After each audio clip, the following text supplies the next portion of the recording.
बरेली में सार्वजनिक रूप से हजरत पैगंबर मोहम्मद साहब के खिलाफ सार्वजनिक अपमानित गाने चलाए गए। क्या सर मुसलमानों की धार्मिक आस्था का सम्मान नहीं होना चाहिए? सरकार को चेतावनी के तौर पर कहना चाहता हूं, सरकार अपनी इस आदत में सुधार करे, वरना इसके परिणाम सड़कों में बहुत भारी होंगे।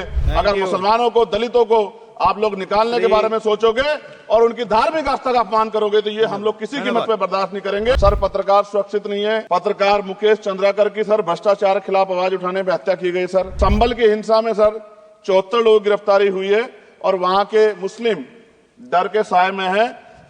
सरकार बेगुनाहों की गिरफ्तारी बंद करे। 3 दिन तक पुलिस ने कार्रवाई नहीं की। इसका खामियाजा एक बेटी को अन्याय के रूप में उठाना पड़ा और मुख्यमंत्री जी यहां खड़े होकर राजनीतिक स्पीच में उस बेटी के अपमान का तमाशा बना रहे थे। ये बहुत दुखदाई। साथ साथ कुंभ में जिनकी जान गई उनको मैं श्रद्धांजलि देता हूं। एक आईना सर मुझे दिखाना है देश भर की सरकारों को। यही बागपत के एक बच्चे ने न्याय नहीं मिला सर, आत्महत्या कर ली पार्लियामेंट के सामने जितेंद्र ने। मैं जातिगत जनगणना से शुरुआत करूंगा जिसकी देश को जरूरत है, क्योंकि जनगणना होगी तो आंकड़े आएंगे तो जो बजट दिया जा रहा है वो सही तरह से लोगों तक पहुंच पाएगा, उस बजट का लोगों को फायदा होगा। दूसरी बात, अयोध्या में 3 दिन तक पुलिस ने कार्रवाई नहीं की। इसका खामियाजा एक बेटी को अन्याय के रूप में उठाना पड़ा और मुख्यमंत्री जी यहां खड़े होकर राजनीतिक स्पीच में उस बेटी के अपमान का तमाशा बना रहे थे। ये बहुत दुखदाई है। साथ साथ कुंभ में जिनकी जान गई उनको मैं श्रद्धांजलि देता हूं और मुख्यमंत्री जी को आपके माध्यम से कहता हूं कि वो सूची दे दे तो मुआवजा सब लोगों तक पहुंच जाए। बहुत अच्छी बात है। एक आईना सर मुझे दिखाना है देश भर की सरकारों को। यही बागपत के एक बच्चे ने न्याय नहीं मिला सर, आत्महत्या कर ली पार्लियामेंट के सामने जितेंद्र ने। परभनी में बाबा साहब अम्बेडकर की स्टैचू तोड़ी गई सर, वहां सोमनाथ सूर्यवंशी को पुलिस ने मार दिया सर। यहां पंजाब में सर अमृतसर में बाबा साहब अम्बेडकर की प्रतिमा पे किस तरह का अपमान किया गया। गोरखपुर में 2 दलित बच्चों की हत्या हुई सर।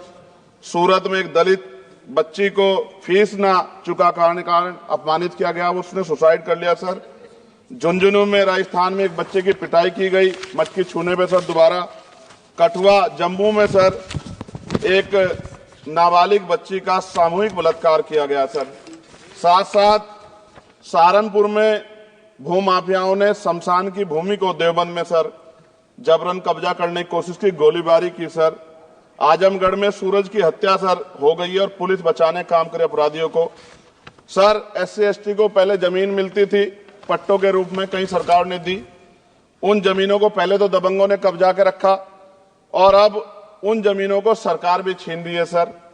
शहर में रहने वालों को SC/ST को आवासीय पट्टे दिए जाने चाहिए। आजादी के 75 साल भी घर नहीं है, बाद भी SC/ST के बच्चों को जो स्कॉलरशिप दी जाती थी, केंद्र और राज्य का आपसे विवाद है कि 60% आप दोगे, 40 हम देंगे।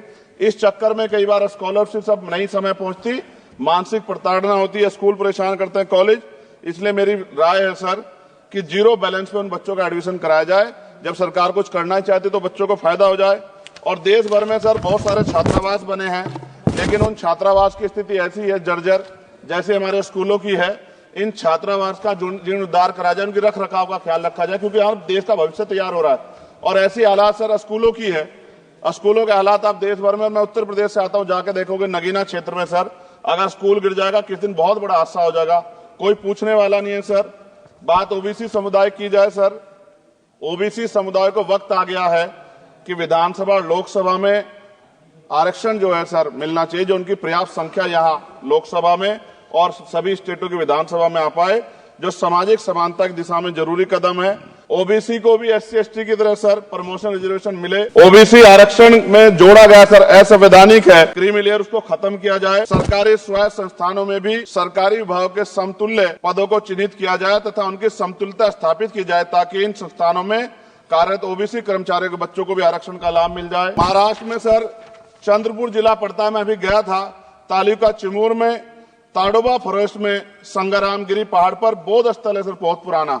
वहां बौद्ध भिक्षु को सरकार बिजली नहीं देती, रास्ता नहीं देती और इतनी बुरी हालत में उनकी धार्मिक आस्था क्या है सर, तथागत बुद्ध की ज्ञान स्थली होने के कारण बोध गया में बौद्ध धर्म के अनुयायियों के लिए जो बहुत महत्वपूर्ण स्थल है सर, इस स्थल पर अवैध कब्जा हटवाकर बौद्ध धर्म के अनुयायियों को सौंपा जाए। उनमें बड़ी चिंता, देश विदेश से लोग आते हैं, तो यहाँ हमारे देश की छवि भी खराब हो रही है और अभी 12 फरवरी को सदगुरु रविदास जी महाराज की जयंती है और 14 अप्रैल को बाबा साहब अम्बेडकर की, 11 अप्रैल को राष्ट्रपिता ज्योतिबा फुले, इनको मानने वाले लोग नए कार्यक्रम करना चाहते हैं। अभी जिस विचार की सरकार है सर, वो तो कोई कार्यक्रम कर लें, लेकिन अगर ये कार्यक्रम करना चाहते हैं तो इनको कोई छूट नहीं है और नई परमिशन नहीं मिल रही। खत्म करूंगा सर, अंत में थोड़ा सा और रह गया सर, इसको खत्म करूंगा। लेकिन सर मैं जानना चाहता हूं, क्या सरकारी पैसे पे एक ही धर्म का अधिकार है?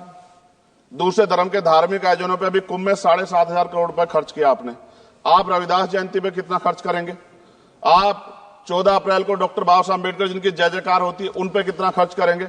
और उनके विचारों को आगे बढ़ाने के लिए आप क्या सहयोग करेंगे? ये सवाल बहुत बड़ा है। और अंत में सर, मुझे आपसे आपके माध्यम से सरकारों को कहना है सर, क्या इस देश से दलितों, मुसलमानों, पिछड़ों, आदिवासियों को निकाल देना चाहती है सरकार? जिस तरह से उनके अधिकारों को, स्कॉलरशिप को, उनकी पढ़ाई को, हेल्थ सिस्टम में कोई पैसा नहीं खर्च हो रहा है, क्या उनको निकाल के इस देश को ऐसा देश बनाना चाहते हैं जहां कुछ ही धर्म के लोग रहेंगे? सर मैं ये कहना चाहता हूं, देश सबका है और अगर सरकार ये तय करके बैठ गई कि वो दलितों, मुसलमानों को, पिछड़ों को, आदिवासियों को निकाल देगी तो सर ये संभव नहीं।